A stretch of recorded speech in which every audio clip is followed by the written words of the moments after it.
సుమతీ శతకం. ఎప్పుడు సంపద కలిగిన నప్పుడు బంధువులు వత్తురది ఎట్లన్నన్, దెప్పలుగ చెరువు నిండిన గప్పలు 10,000 చేరు గదరా సుమతి. ఒక వ్యక్తికి సంపద ఉన్నప్పుడు అతని దగ్గరకు బంధువులు, మిత్రులు ఎంతోమంది వస్తుంటారు. అది ఎలా అంటే, నీటితో నిండుగా ఉన్నప్పుడు చెరువు చుట్టూ కప్పలు వేల సంఖ్యలో చేరుతాయి. కానీ అదే చెరువు నీరు లేక ఎండిపోతే ఆ కప్పలు అక్కడ ఉండవు.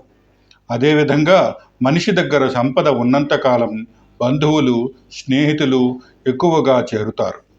సంపద తగ్గితే వారిలో చాలామంది దూరమవుతారు. సంపద ఉన్నప్పుడు మన చుట్టూ చేరేవారంతా నిజమైన ఆత్మీయులు కాకపోవచ్చు. అందుకే మనిషి యొక్క నిజమైన బంధువులు, నిజమైన మిత్రులు ఎవరు అనేది కష్టకాలంలోనే తెలుస్తుంది. కష్టకాలంలో మనకు బాసటగా నిలిచేవారే నిజమైన ఆత్మీయులు. మరో పద్యంతో మళ్ళీ కలుద్దాం. సర్వే జన సుఖినో భవంతు. జై హింద్.